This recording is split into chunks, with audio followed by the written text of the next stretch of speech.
नमस्कार दोस्तों, मैं हूं अजय चौधरी। आज आपके सामने फिर से एक नए वीडियो के साथ। और आज का जो हमारा वीडियो है वो सूफ़ी आंदोलन का भाग 2 है।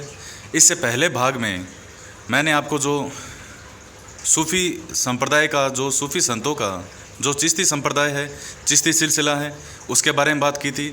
और इस वीडियो में जो बाकी के 3 संप्रदाय या सिलसिले हैं उनके बारे में हम बात करेंगे। देखिए, इनको बहुत ध्यान से देखिएगा। और सिलसिलों से संबंधित हमेशा हर एग्ज़ाम में कोई ना कोई क्वेश्चन ज़रूर पूछा जाता है।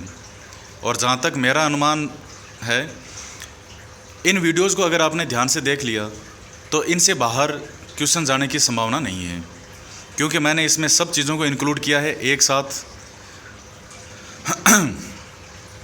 देखिए, हम बात करते हैं चिश्ती संप्रदाय के बारे में हमने बात की थी।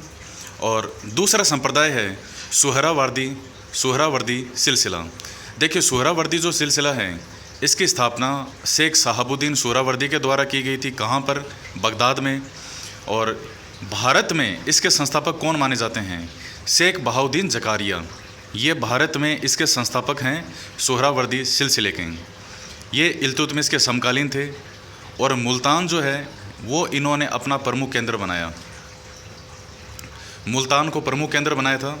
और मुल्तान आप सभी जानते हैं कहाँ पर है? पाकिस्तान, वर्तमान पाकिस्तान में है। और इसी मुल्तान को याद कीजिए, कुछ सालों पहले भारत पाकिस्तान का मैच हुआ था जिसमें मुल्तान के सुल्तान, ये उपाधि किसको दी गई थी? सहवाग, वीरेंद्र सहवाग को, जिन्होंने टेस्ट मैच का भारत की ओर से पहला 13 शतक बनाया था। तब वीरेंद्र सहवाग को कहा गया था मुल्तान के सुल्तान। यही मुल्तान है वो पाकिस्तान का। और इल्तुतमिश जो था, जिनका कार्यकाल 1210 से 1236 था दिल्ली की गद्दी पर, इन्होंने शेख बहाउद्दीन ज़कारिया को शेख उल इस्लाम की उपाधि दी। शेख उल इस्लाम यानी इस्लाम का प्रमुख, ये इसका मतलब होता है। और देखिए, इस संप्रदाय के या इस सिलसिले के जो भी लोग हैं, इनके शिष्य हैं, वो अस्सलाम वालेकुम का प्रयोग करते हैं। आपने ये वर्ड बहुत बार सुना होगा, हो सकता है सभी मुस्लिमों के से ये आपने सुना हो। ये पर्टिकुलर किस संप्रदाय का, किस सिलसिले का है? इस सुहरावर्दी सिलसिले का है। आपने सुना होगा अस्सलाम वालेकुम भाईजान, इसी अस्सलाम वालेकुम, ये इसी सुहरावर्दी सिलसिले का है। अब देखिएगा, इनके आगे से आगे जो इनके शिष्य हैं और प्रमुख जो सूफ़ी संत हुए हैं सुहरावर्दी सिलसिले के, उनके प्रमुख नाम बता रहा हूँ। एग्ज़ाम में मिलान करने वाला, मैचिंग करने वाले क्वेश्चन आते हैं। इनके क्वेश्चन मैं आपको अलग से दूंगा। शेख जलालुद्दीन बुखारी, शेख जलालुद्दीन तबरेज़ी, शेख जलालुद्दीन सुर्ख। बुखारी, तबरेज़ी और सुर्ख, ये तीनों तो हैं ही हैं। इसके अलावा शेख रुकनुद्दीन अबुल फतह है और शेख सदुद्दीन आरिफ। तो ये प्रमुख नाम है, आपको ध्यान में रखिएगा। बुखारी, तबरेज़ी, सुर्ख और शेख रुकनुद्दीन अबुल फतह है, शेख सदुद्दीन आरिफ, अबुल फतह और आरिफ। तो इस प्रकार से आपको ये याद करना है। उसके बाद में हम बात करते हैं कादिरी सिलसिले के बारे में। देखिए, कादिरी सिलसिला जो है, इसके संस्थापक फ़ारस यानी आप ईरानी समझिए, ईरानी है, अबुल कादिर जिलानी। ये इसके संस्थापक माने जाते हैं कादिरी सिलसिले के।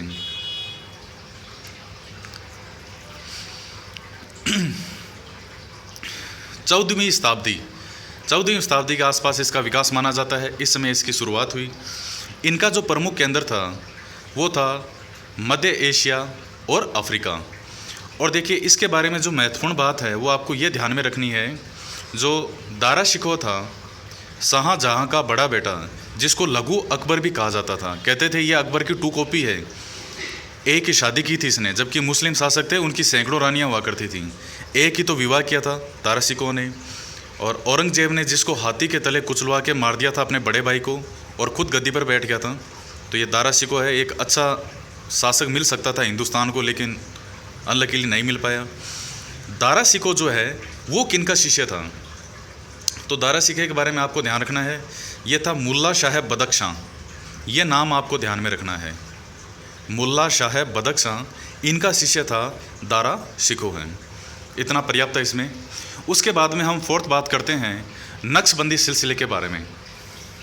नक्शबंदी सिलसिला क्या है?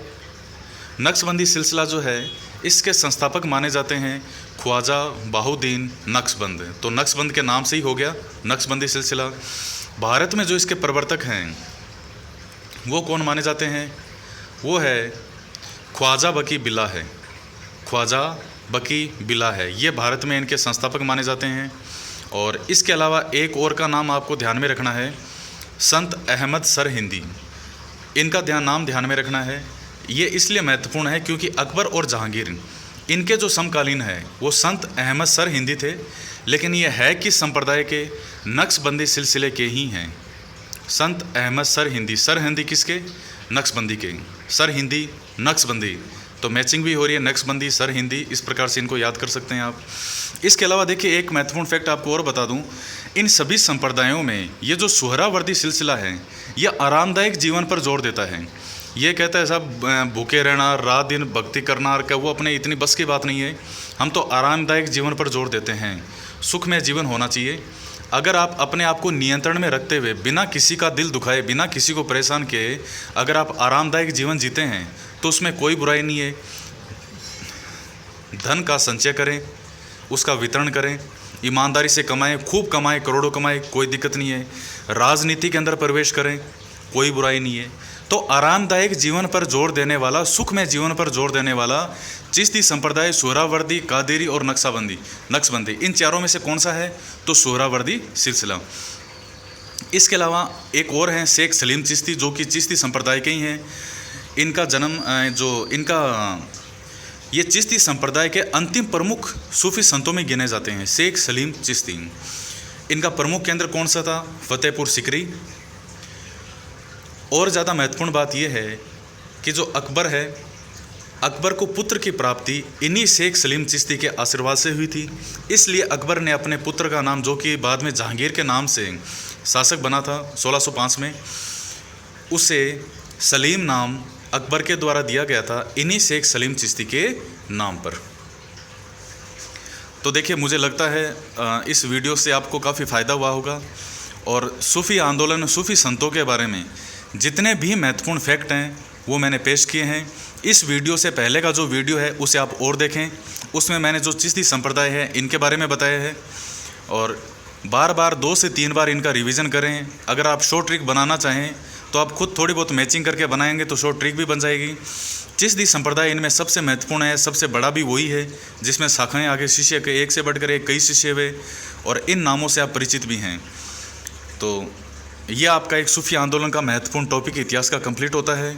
और इसके अलावा नेक्स्ट वीडियो में हम फिर से एक नए महत्वपूर्ण टॉपिक, नए वीडियो के साथ मिलेंगे। जय हिंद, जय भारत।